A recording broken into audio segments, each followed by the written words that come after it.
Bienvenue dans cet épisode un peu spécial de Disruption protestante. Je suis Antoine Gouritin. Vous avez maintenant l'habitude que je vous raconte des histoires de technologie. Et si ce n'est pas encore le cas, je vous invite à écouter le début de la série sur disruption-protestante.fr ou via votre application de podcast favorite. Dans cet épisode bonus, je vous propose une conversation de 45 minutes au cours de laquelle mon invité va vous raconter lui-même son histoire. Cet invité, c'est Erwan Jeguzo, CTO, c'est-à-dire directeur technique de Pipa, une start-up new-yorkaise qui travaille sur le podcast. Leur plateforme permet aux créateurs de podcasts de publier leurs épisodes facilement dans toutes les applications de lecture, de suivre les statistiques de consultation, de créer des vidéos sous-titrées rapidement à partir d'un épisode, ou encore d'avoir une page web recensant tous les épisodes d'une série. Par exemple, si vous allez sur disruption-protestante.fr, vous arriverez sur une page générée et hébergée par Pipa. Sur cette page, vous retrouverez par exemple un épisode sur le podcast et sa monétisation, disponible aussi via votre application de podcast favorite. Au-delà du thème, le podcast, pourquoi avoir Erwan dans la série ? Déjà, de par son parcours hors du commun. J'ai créé Pipa aux États-Unis, à New York, et puis on me réinstalle en France. Au mois d'octobre, j'ai commencé à regarder ce qui se faisait sur le marché, pour voir quels étaient les podcasts disponibles, les acteurs, en me disant que peut-être il y avait quelque chose à faire, parce que je connaissais pas... Enfin, j'ai pas habité en France depuis ces 10 dernières années, donc même si je parle français sans accent, j'ai presque aucune référence culturelle, ou enfin des fois c'est très étrange. Vous avez peut-être entendu les petits oiseaux en fond sonore, et rien n'a été ajouté au montage, pour une fois. Non, l'interview a été réalisée à Rennes, dans un endroit bien connu des Rennais, que nous n'avons pas encore visité dans la série, le parc du Tabor. Imaginez-nous bien installés sur un banc, presque au soleil, par une belle après-midi de début de printemps. En fait, Erwan m'a contacté par mail juste après la publication d'une tribune sur le podcast que j'avais écrite pour Siècle Digital. Il m'expliquait qu'il était français, originaire de Laval, et voulait me présenter Pipa. Après quelques échanges de mails, j'ai compris qu'en plus d'être lavallois d'origine, il y habitait en ce moment. Je lui ai donc proposé de se rencontrer pour parler de son parcours et de sa start-up. Dans cette conversation, Erwan nous raconte d'abord son histoire personnelle et professionnelle, puis la création de Pipa. Nous discutons ensuite plus spécifiquement de podcasts, des problématiques de monétisation, de ce que nous aimons écouter, et nous divagons un petit peu sur ce que nous pensons de la production française. C'est assez drôle d'ailleurs parce que dans la tribune de Siècle Digital, j'appelais justement à oser d'autres choses que l'interview long format d'un entrepreneur qu'on entend beaucoup dans le podcast français. Et c'est tout à fait ce que je vous propose dans cet épisode. Bonne écoute! New York, ça m'a toujours fait rêver, et bon, je suis pas le seul, hein. Mais j'avais essayé d'y aller par mes propres moyens, j'avais pas réussi par la barrière de la langue, et puis c'était juste presque impossible d'avoir un stage à l'époque. Et puis en fait, je suis allé en Allemagne, je voulais bosser absolument pour EuroRCG, et puis tout en voyageant, donc j'ai postulé partout dans le monde. Ça, c'était pour mon stage de master. C'était un master à l'ISTIA, l'ISTIA Innovation. Et puis, ouais, premier stage en Australie, ça m'avait beaucoup plu. Deuxième stage, je vais absolument voyager encore. Et puis, donc, ça a marché en Allemagne. J'étais un petit peu naïf, bon, je pense des fois je suis toujours, ou peut-être je me laisse guider un petit peu par les événements. Je pensais que j'allais pouvoir être chef de projet technologique en Allemagne, mais en arrivant, ils m'ont dit que je parlais pas allemand. Je fais, ah ouais, je vais faire quoi alors? Et du coup... Tu parlais pas trop anglais non plus alors? Alors, pas trop anglais, non, à l'époque. Bon, j'avais quand même appris l'allemand à l'école, mais voilà, c'était à l'école. Dans le monde du travail, c'était un autre niveau. Et puis la programmation, c'est quelque chose qui m'avait beaucoup plu. Je faisais du Flash à l'époque. Ça, c'était en 2007. C'était l'âge d'or de Flash, juste avant que Steve Jobs... le destroy en quelques phrases. Et du coup, c'est là où j'ai commencé ma carrière de développeur Flash, d'abord sur des petits projets, et puis ça m'a beaucoup plu. Donc je suis presque autodidacte en fait, où c'est des choses que j'avais de loin étudiées à l'école, mais c'est en voyant le potentiel créatif dans le monde de l'entreprise, je me suis dit qu'il y avait vraiment quelque chose à faire. Et donc je me suis formé par moi-même, beaucoup lu, fait beaucoup de projets.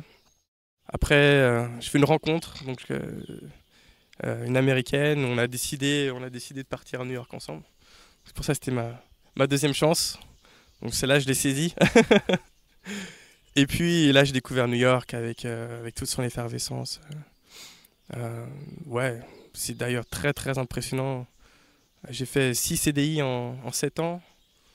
Tout simplement parce que constamment en demande, ou enfin j'étais pas en recherche, mais tout le temps quand on vient te dire tiens, est-ce que ça t'intéresse cette opportunité, celle-là, est-ce que tu veux faire ça, du coup il y en a forcément une qui va plaire et que je vais saisir, donc j'en ai saisi plusieurs. Donc j'ai fait d'abord des petites boîtes d'agences créatives, technologiques qui s'appellent Domani Studios. Je voulais bosser pour eux parce qu'ils avaient un potentiel créatif énorme.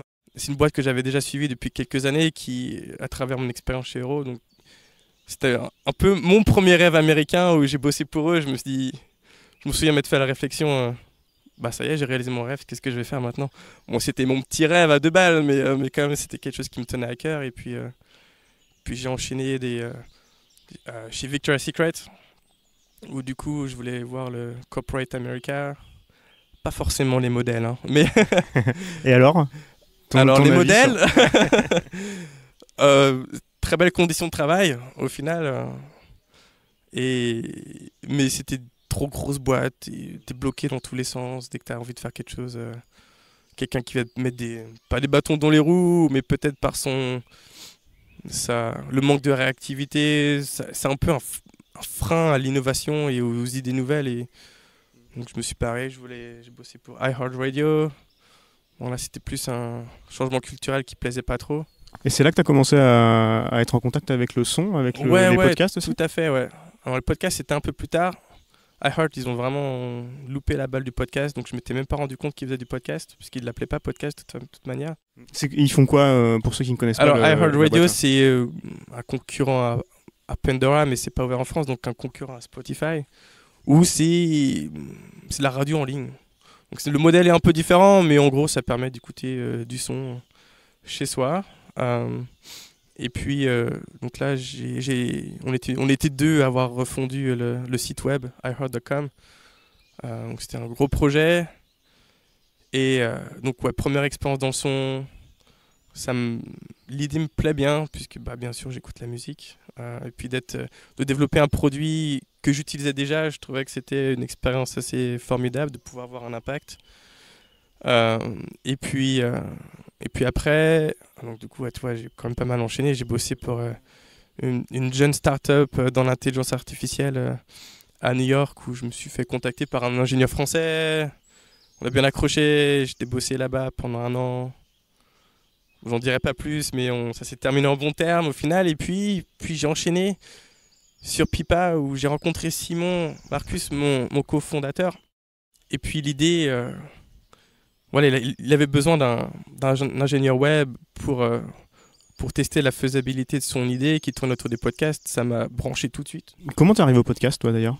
Grâce à un bon ami qui... La culture américaine, du coup, là, ouais, complètement. Ouais, exactement. Je pense que c'est important la manière dont on y rentre aussi. Et moi, c'était quelqu'un qui s'appelle Dan Carling, qui fait un podcast qui s'appelle Hardcore History. Du coup, c'est vraiment hardcore, où c'est des épisodes de 4 à 6 heures sur l'histoire du conflit, l'histoire des conflits. Et ça m'a bien passionné, et surtout, ça m'a permis de comprendre que, bah, effectivement, l'idée de Simon, c'était que dans les podcasts, bah, il n'y a pas de pub, où la pub, elle est directement embarquée dans le fichier audio.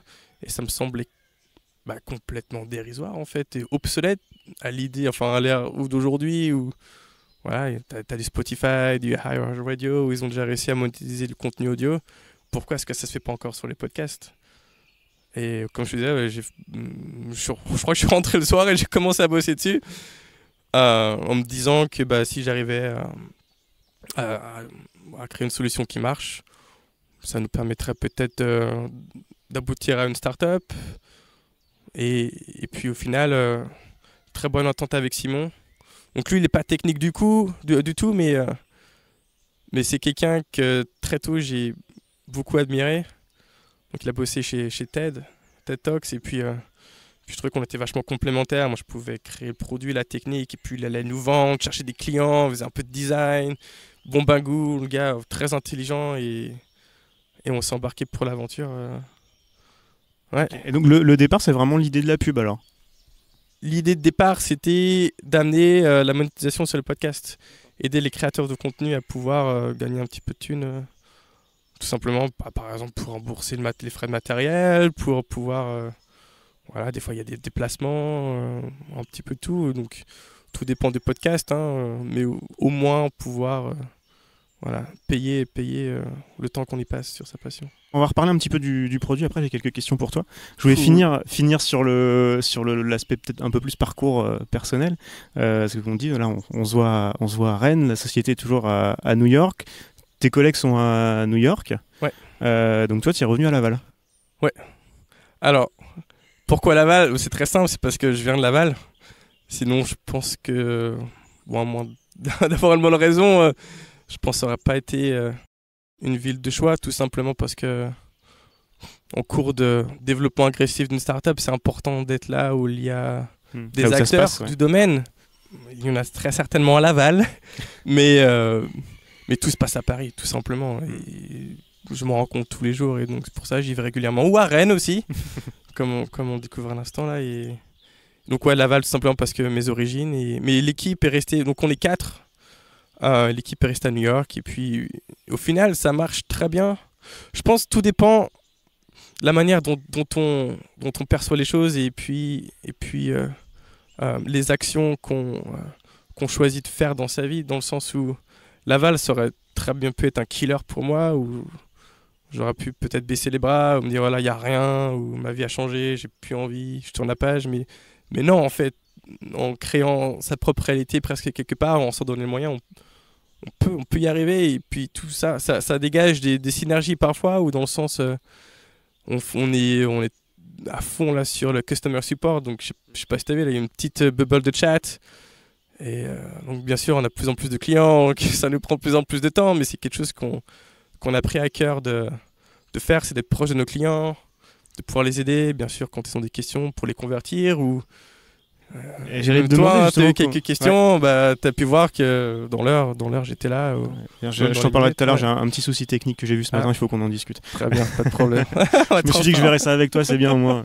Ça, j'ai pris mon ordinateur de toute façon. Ah parfait, on va regarder ça après. CTO, qu'est-ce que ça veut dire et qu'est-ce que tu fais vraiment ? En fait, on est encore assez jeune et assez peu nombreux pour...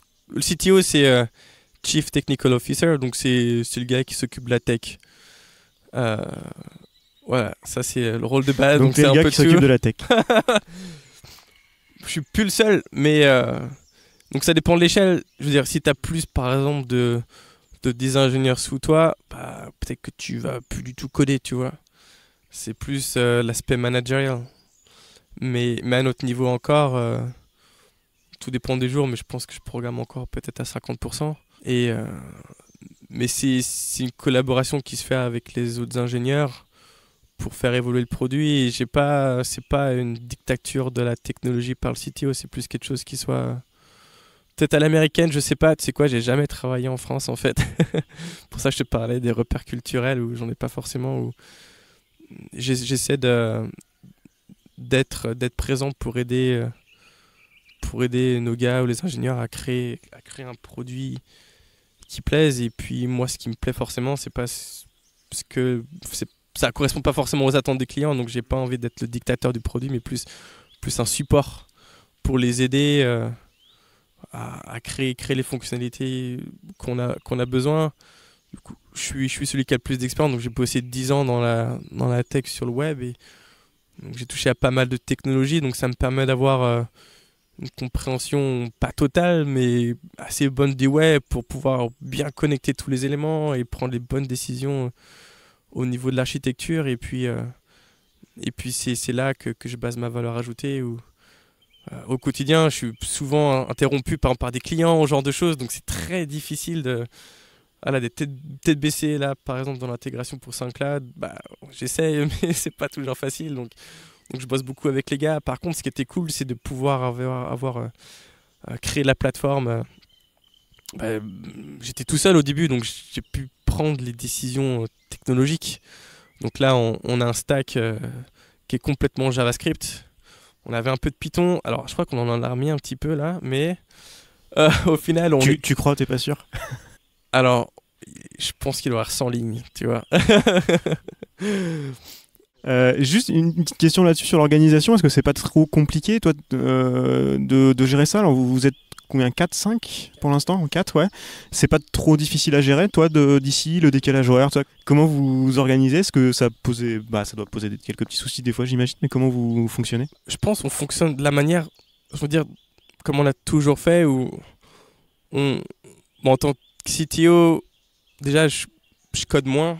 Je suis passé du lead engineer plus au leader. Bon, c'est un bien grand mot, mais il y a des projets ou des actions que j'ai envie de porter, et du coup, je vais de l'avant, en fait, au final, où je sais que je suis presque en position mineure ici, où en fait, il tient qu'à moi vraiment de faire l'effort, d'être au devant des choses, et donc je suis beaucoup au contact avec eux. De toute façon, on se parle tous les jours avec des outils comme Slack ou ce genre de choses. On a toutes les notifications en temps réel, quel qu'elle soit, un nouveau client, un paiement qui arrive, un paiement qui échoue, un nouvel épisode, un nouveau podcast, une alarme, un truc. Donc on sait tous tout le temps. Et on communique à fond, on est hyper transparent. Et puis alors on n'a pas des scrums un peu à la mode agile.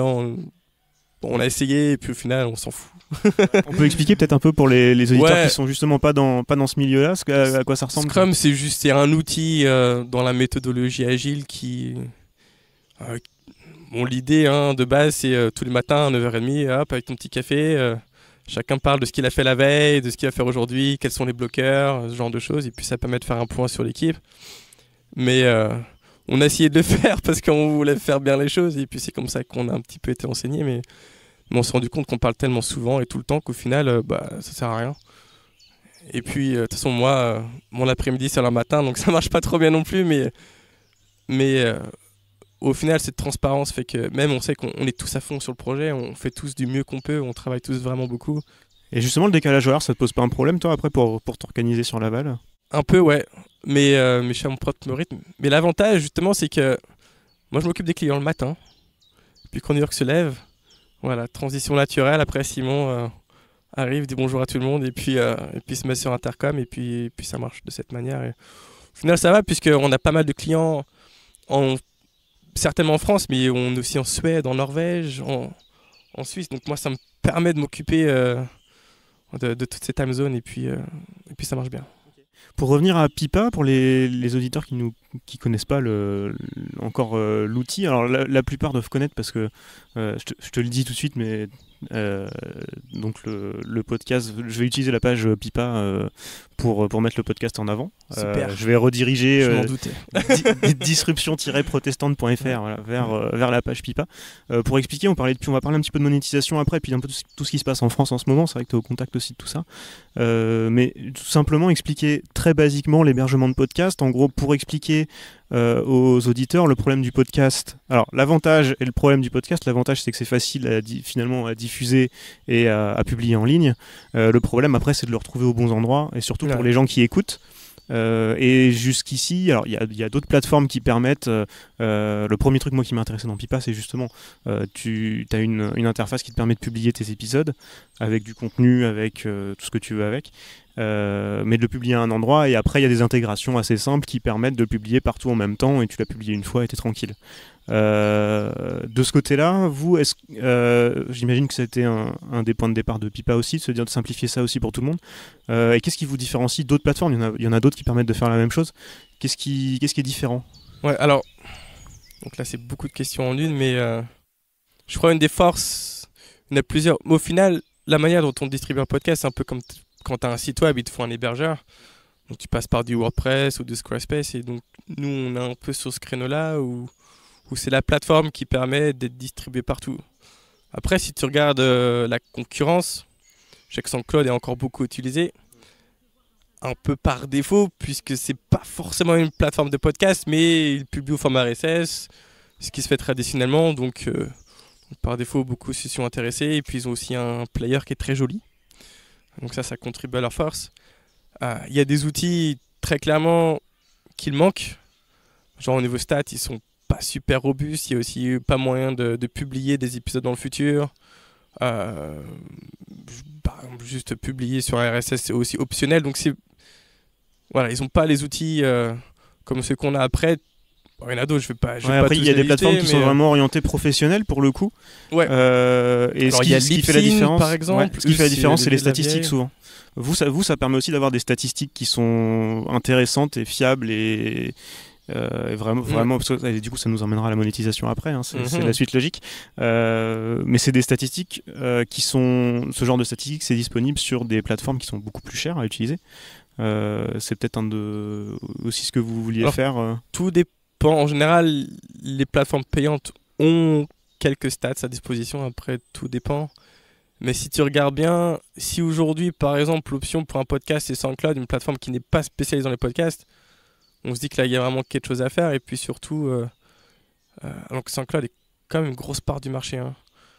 Bon, des choses qui nous ont aussi beaucoup avantagé, c'est qu'eux ont quelques turmoils récemment. Donc, qui est pas mal, ça crée pas mal d'anxiété du côté de leurs clients. Et puis bien sûr, le malheur des uns fait le bonheur des autres. Au final, ça nous a permis de récupérer quelques clients SoundCloud, mais d'autres aussi qui ont certainement dépassé les limites de SoundCloud. Et si tu regardes après Libsyn, qui lui, je crois, le 2 ou 3e plus gros acteur dans le hosting du podcast, eux ont une plateforme qui date de 2005. Ouais, bon, je vous invite à aller voir juste la page d'accueil, vous inscrivez surtout pas, mais vous allez voir tout de suite la différence. Et donc on en est là. Et puis surtout, quelque chose qui s'est hyper matérialisé ici, c'est le besoin de pouvoir distribuer partout. Ça m'a presque surpris qu'on nous demande de publier sur YouTube. Où, a priori, c'est une plateforme qui est un petit peu plus pour les vidéos. Et donc on nous a fait la demande 1 fois, 2 fois, 3 fois.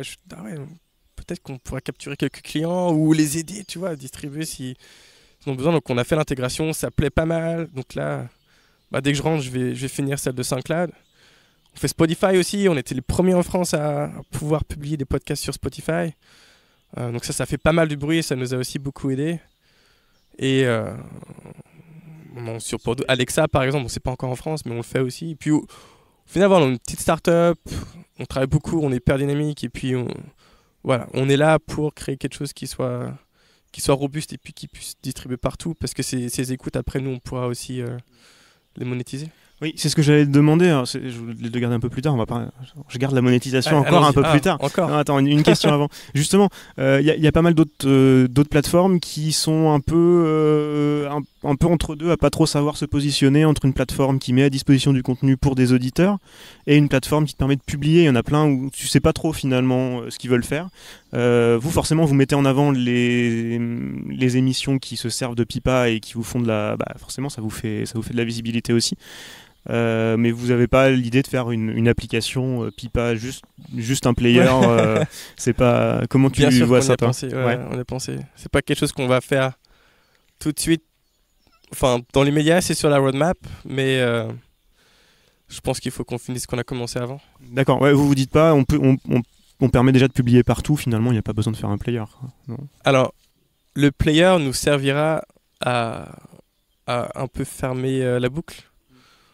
Par exemple, un des gros inconvénients du podcast, en tout cas pour ceux qui utilisent Apple, ou iTunes, Apple Podcast, c'est que il n'y a aucun retour. Au final, c'est une boîte noire comme Apple sait très bien le faire. Alors, ils contrôlent toujours tout, c'est toujours très bien, mais dès que tu veux sortir ou avoir un peu plus de détails, parfois c'est impossible. Et donc là, il y a un gros manque de visibilité. Et puis au final, c'est ça qui a contribué à maintenir le podcast râler pas crête en fait, ou le fait de ne pas avoir de visibilité sur les annonces ou sur les stats d'écoute. Les annonceurs, ils savent pas ce qui se passe, donc ils sont frileux. Donc c'est un peu à la confiance, tu vois. Allez, on se connaît, ton podcast, moi je l'aime bien. Tu me dis que tu as 10 000 par mois, bon je sais pas, je vérifie pas, mais bon a priori... De toute façon, il n'y a pas moyen de vérifier. Voilà, mais ça bloque tout. Parce que quand tu as un budget et quand après... c'est une boîte, il faut que tu ailles dire à ton boss ou à ton client, voilà, on a eu combien d'écoutes juste pour rendre des comptes, et tu peux pas. Et donc c'est impossible. Voilà, donc ça c'est un peu notre pari, c'est de pouvoir rendre de la transparence là où il n'y en a pas eu, et puis ça marche bien. C'est très très apprécié.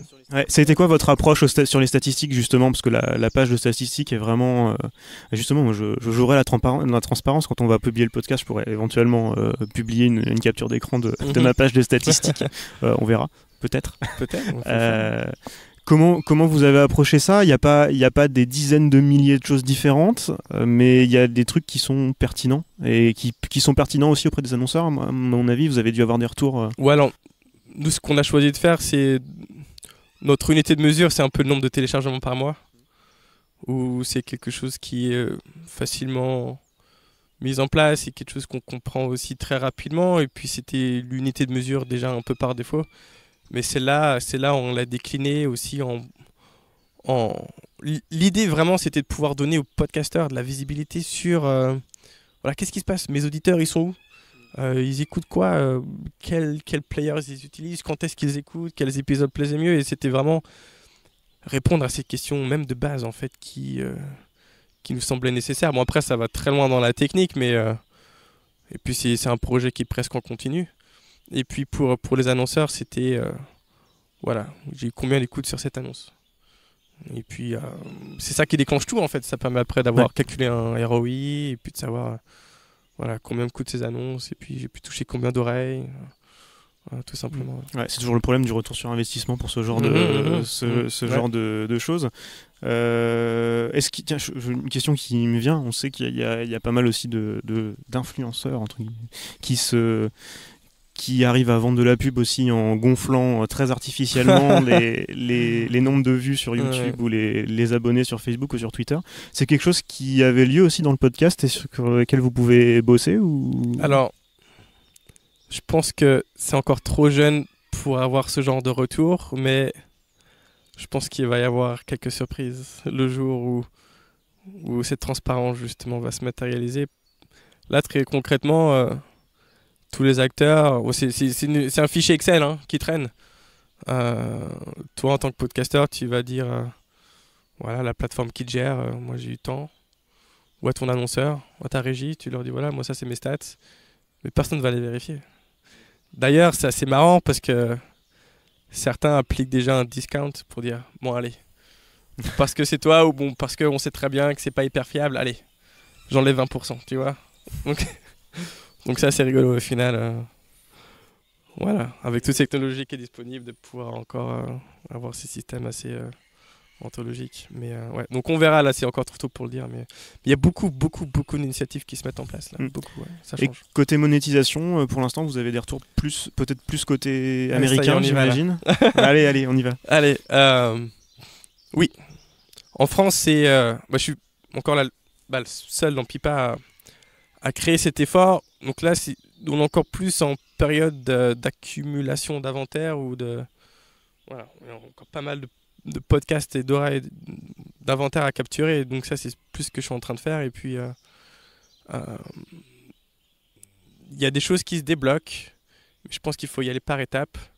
Une fois qu'on aura quelques podcasts intéressants, bon, c'est déjà le cas, mais peut-être là, on est en train de faire un pilote... qui va sûrement débloquer pas mal de choses et quand on en saura un peu plus sur ce partenariat, je pense qu'on pourra enclencher la deuxième là-dessus. Là. Ouais. Et donc comment vous gérez la pub ? Parce que tu disais là, en général, la plupart du temps, c'est des pubs qui sont intégrées directement au fichier audio. Comment vous... Ça, c'est vrai que ça, pour l'instant, j'ai pas encore trop regardé comment ça a marché, c'est sur Pipa. Déjà, traditionnellement, si tu passes pas par nous, il faut que... Suite à cet enregistrement, si tu décides d'avoir un sponsor, il faudra que toi-même t'incrustes la bande audio dans le fichier et puis après, ad vitam aeternam, il sera disponible et donc tu compromets toutes les applications. C'est-à-dire que ce sera là pour toujours et puis tout ce qui tu pourras plus jamais le vendre. La pub restera pour toujours. Donc même si c'est une boîte qui a fermé porte ou une promo qui n'existe plus, une élection présidentielle, ce genre de choses. Enfin, tu vois, ça, c'est juste pas possible si tu veux scale. Et alors nous, ce qu'on fait aujourd'hui, c'est que on a une technologie d'insertion dynamique qui, techniquement, elle recombine le fichier audio avec une annonce. Donc ça se fait à peu près en 1 minute. Donc si tu as une annonce ou 500 à passer sur tout ton catalogue, donc c'est pareil, on fait ça en parallèle. Donc pareil, ça va juste prendre quelques minutes, donc c'est assez robuste. Ça, c'est l'évolution numéro 1. Donc on l'a déjà, ça nous convient très bien.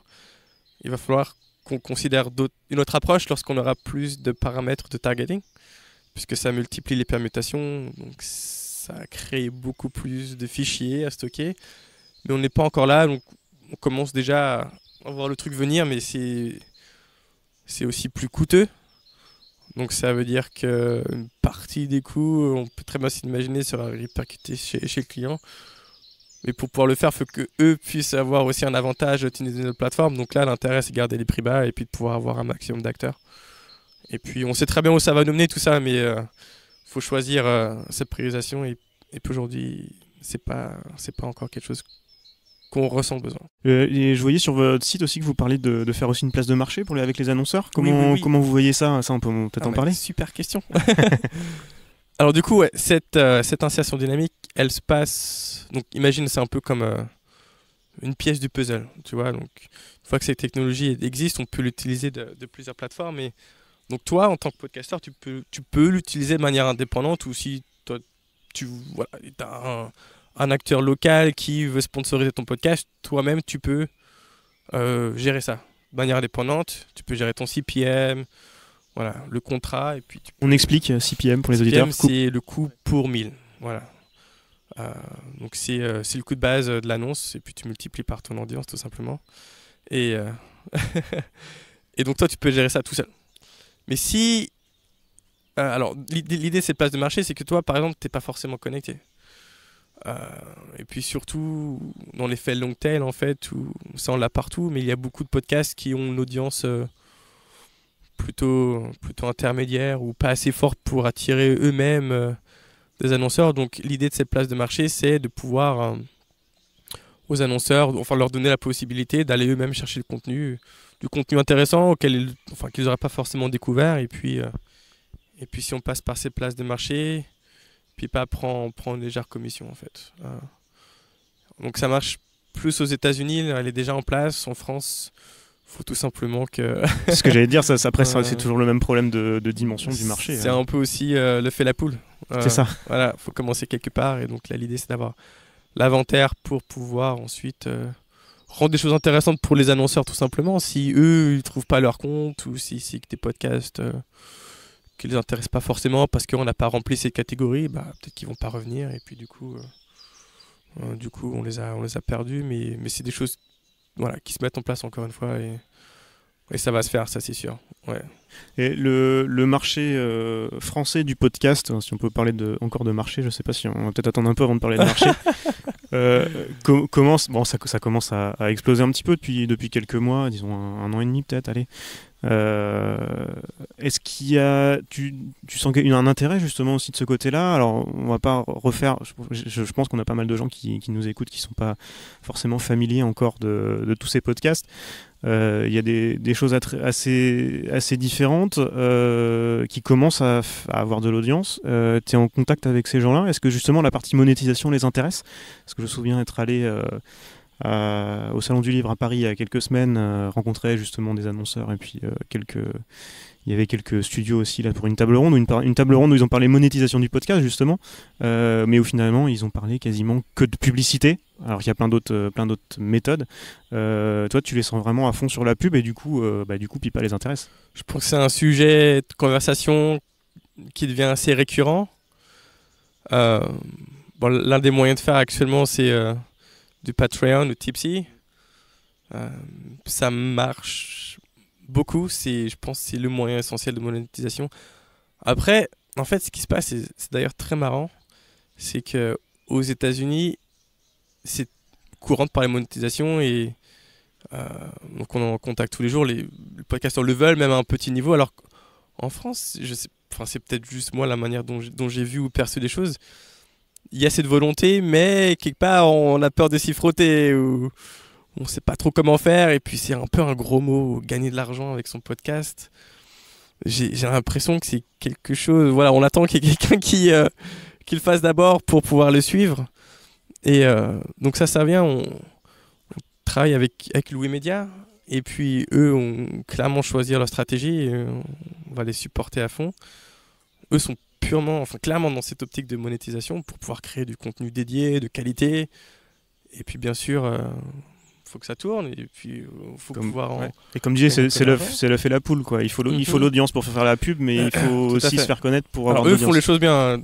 Déjà, de par leur expérience passée, voilà, ils ont su activer les leviers pour créer quelque chose qui soit très pro dès l'entrée de jeu. Après, certains ne s'y intéressent pas encore. Parfois, c'est un hobby. Où moi, j'ai envie de faire du podcast pour être avec mes potes, parler de sujets qui m'intéressent. Et puis, monétisation, oui. C'est non, peut-être un en peu fait, la on s'en différence fout. aussi qu'il y a, c'est que chez nous, quand tu dis podcasteur, pour beaucoup, c'est un peu comme youtubeur, si tu veux. C'est souvent, pour beaucoup, le podcast, c'est un peu ça, c'est presque la radio étudiante, mais en ligne. Enfin, c'est souvent l'image que je prends pour des gens qui connaissent pas. Et à côté de ça, il y a des gens comme Louis Média, ou comme ce que j'essaye à mon niveau de faire, qui sont des choses différentes, où finalement, c'est pas la même chose. Je vois, il y a pas longtemps, quelqu'un qui avait fait un super documentaire sur l'intelligence artificielle avec des experts vraiment dans tous les domaines, très reconnus, etc., qui s'est retrouvé, les Échos a trouvé ça super, a voulu en parler, génial, enfin super, mais c'était la nouvelle vidéo du youtubeur, machin. Tu vois, c'est un peu un peu la même. Tu vois, je trouve que c'est un peu la même distinction dans le podcast. Et après que les gens qui font ça un peu comme de la radio étudiante, je te dis comme ça en hobby, ne cherchent pas à monétiser, moi je trouve ça assez normal. Mais en même temps, après, c'est aussi peut-être pour les gens qui cherchent à monétiser, ça peut être un problème où on est renvoyé à cette image-là aussi. Du coup, ça peut être une passion, on peut être une équipe amateur ou professionnelle. Je crois que c'est d'ailleurs Podcastéo qui avait utilisé cette analogie où même si on est amateur, on a des frais, par exemple, des frais de déplacement, d'entretien. Donc ça peut permettre de subvenir à ses besoins ou des projets comme Binge Audio ou autres qui, eux, ont clairement mis leur axe et puis ils sont pros, ils ont très pro pour le coup et c'est quelque chose que je trouve assez drôle aussi. Bon, on part un peu du sujet, mais pour des gens comme ça, c'est un problème aussi. Et bon, moi, ce que je trouve toujours assez drôle, c'est que pour les gens qui font ça en hobby et qui, pour eux, c'est le podcast, c'est ça, le podcast. Des gens comme Binge Audio, c'est des anciens de la radio, donc c'est presque les, tu vois, c'est un peu l'épouvantail contre qui on se bat, alors que bon, il y a des choses super à faire en audio de tous les côtés, à mon avis. Ça m'amène à une autre question. Toi, par exemple, qu'est-ce que t'écoutes, qu'est-ce que t'aimes écouter comme genre de podcast, que ce soit en France ou aux États-Unis? Très bonne question. Alors, au risque de décevoir, j'écoute moins de podcasts maintenant que je suis encore plus impliqué dedans. J'en ai écouté beaucoup, surtout des programmes américains où mon premier amour a été Dan Carlin. Après, j'écoutais pas mal de NPR. Gimlet, bien sûr. Ouais. C'est marrant d'ailleurs, Startup, puisque j'écoutais Startup, on parle de la saison 1, bien entendu. Quand je commençais Pipa. Ah, c'est drôle ça. Ouais. Alors, la chronologie n'a pas exactement coïncidé, mais moi, en tout cas, je l'écoutais au moment où je créais Pipa, donc il y avait cette petite complicité avec Gimlet. On peut expliquer un petit peu en fait. Donc Startup, c'est l'histoire de Alex Blumberg qui était un producteur à la radio publique américaine pendant longtemps. Qui faisait justement des formats qui n'ont rien à voir avec le podcast dont on parlait tout à l'heure à la youtubeur. C'est des choses très produites, on raconte des histoires. C'est un peu le genre de choses qui m'ont inspiré aussi, hein, ça, je pense qu'en écoutant la série, tu as dû te rendre compte. L'idée, c'est de raconter des histoires et des nouvelles formes vraiment des nouvelles formes de narration, pas juste de la radio en ligne. Et dans Startup, la première saison, en tout cas, après forcément ça a changé, il s'enregistrait en permanence pendant qu'il montait sa boîte. Et sa boîte, c'est une boîte de production de podcasts justement qui s'appelle Gimlet Media maintenant et qui est devenue énorme. Ils en sont à adapter des séries à la télé sur des gros networks. Aussi, ils sont aussi eux. Je crois qu'ils ont embauché quelqu'un pour se mettre à faire de la vidéo aussi. Une ancienne de Netflix, je sais pas. Ah ouais, non, c'est en train de devenir énorme. Et la première saison, c'est ça, c'est la façon dont il a monté ça. C'est l'histoire de Gimlet, donc il y a je pense qu'il se baladait avec son téléphone ou son matériel constamment, et puis il y a des entretiens ou des conversations presque surréalistes ou très intéressantes en fait il se met en scène et en même temps, et ce qui est très drôle, c'est qu'il y a des épisodes où il montre vraiment les difficultés. Et je me souviens notamment d'un épisode où il y a un de ses investisseurs au téléphone et il lui dit mais alors les difficultés dans la boîte là, j'aimerais bien que tu m'en parles avant que je l'entende dans le podcast. Donc ouais, c'est assez intéressant. Ouais. Et au final ça m'a beaucoup plu. Il y a eu beaucoup de choses, j'en ai écouté un paquet, hein, mais plus dans l'optique de découvrir un peu ce qui se fait et de m'intéresser plutôt que d'écouter juste un truc. Il y a des podcasts tout à fait hallucinant, il y en a qui s'appelle Sleep With Me. Alors Je j'ai connais pas pensé ça. adapter le concept, bon c'est pas du tout ce que tu penses. C'est moi il m'est arrivé d'avoir des petites difficultés de m'endormir, ce genre de choses. Bon, on peut comprendre, c'est une vie de start-up, c'est pas toujours facile, drôle, des fois très énervant, et puis parfois on trouve le sommeil mais on le trouve pas après une longue journée de travail, et puis on m'avait conseillé d'écouter Sleep With Me. Alors je pense qu'il faut juste l'écouter, c'est un podcast qui est fait pour t'endormir. C'est tellement chiant. En fait, c'est créé avec une voix hyper monotone. Donc il y a un fil conducteur, mais ça part en tangent tout le temps. Et puis donc on s'endort assez rapidement. C'est hyper populaire. Alors je sais plus qui est-ce qui le produit, mais c'est un réseau au final. Et d'autres choses, Planet Money, ça m'a aussi beaucoup inspiré. Il y a Reply All. En France, bah du coup j'écoute presque au moins un épisode de chacun de nos clients. Qui vient sur la plateforme ou plus, mais j'avoue que là c'est un peu plus difficile en ce moment. Mais il y a juste tellement de formats et au final ça plaît à tout le monde, il y en a pour toutes les oreilles. Bon après je pense qu'on va venir sur les problèmes liés à la découvrabilité, alors je sais pas si discovery. On va dire ça. Ouais, là, on s'attaque à autre chose et là c'est du coup très difficile souvent de découvrir les choses qu'on peut aimer. Et surtout ouais, quand Radio France a tellement de podcasts, où je suis sûr si tu tapes n'importe quelle recherche, il y aura au moins un podcast de Radio France. Donc des fois on s'y perd un petit peu, on a du contenu génialissime, hein, mais parfois on veut juste écouter d'autres choses. Ouais, voilà. Donc là il y a aussi beaucoup de choses qui se mettent en place, on va voir ce qui va prendre et ce qui va pas prendre, mais j'espère qu'il y aura des bonnes initiatives. T'as une idée à peu près du nombre d'émissions qui sont sur Pipa, qui se servent de l'outil pour l'instant? En nombre de podcasts, on doit être, je veux dire 750. D'accord, ok. Ouais, à peu près. Et ça grandit vite. Ça grandit assez rapidement, ouais, au final. Depuis... Ouais, bah au final, Pipa, c'est pas si vieux que ça. Hein. Là, il y a 1 an, exactement, on était à Los Angeles, à Techstars. J'aurais peut-être pu en parler en préambule, mais ça, c'est quelque chose qui nous a propulsé. Donc là, on a eu l'effet à l'accélérateur. On l'a vécu et ça nous a professionnalisé. Ça nous a un peu sorti du garage, même si on n'a jamais bossé dans un garage, parce qu'à New York, t'as pas de garage. Voilà, ça nous a mis dans un bureau. Avec des gens autour de nous, avec un peu d'argent, un réseau phénoménal. Et ça nous a fait carburer. Et puis, voilà.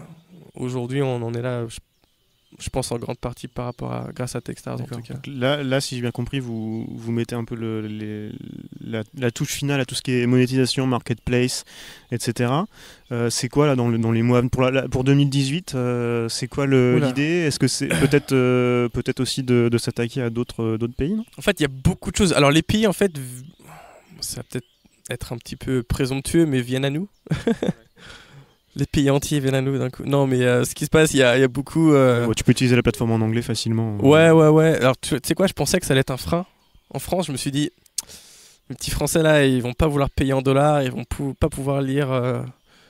voilà, la plateforme est traduite en français ou pas?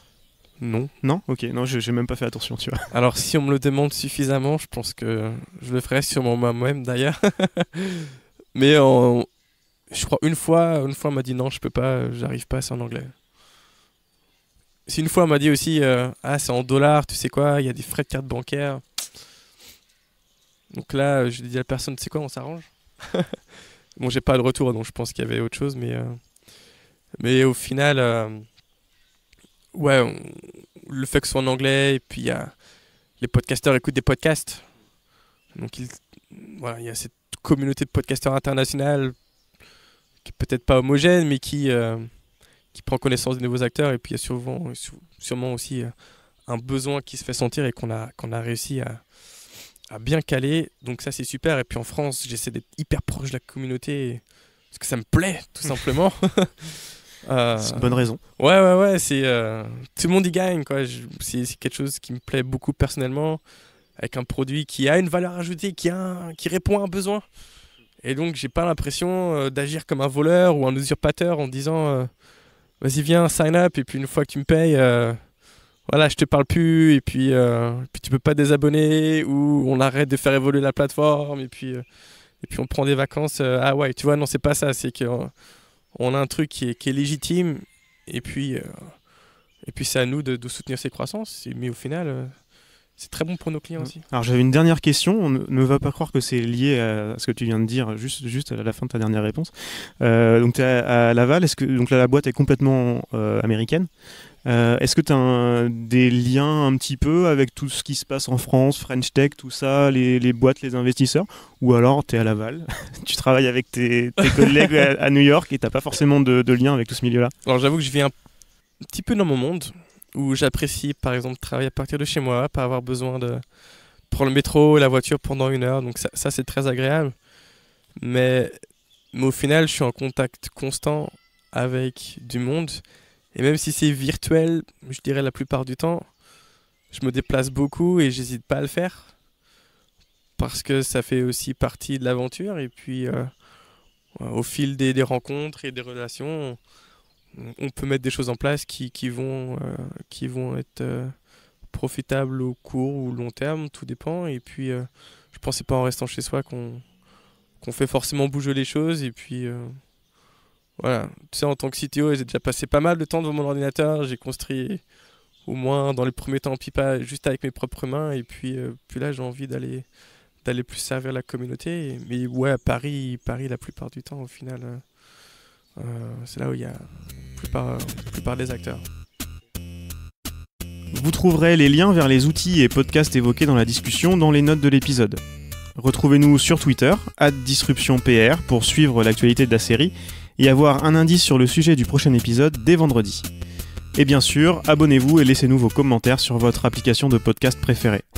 Disruption protestante est une série produite par Antoine Gouritin. La musique originale du générique a été réalisée par Julien Solaire.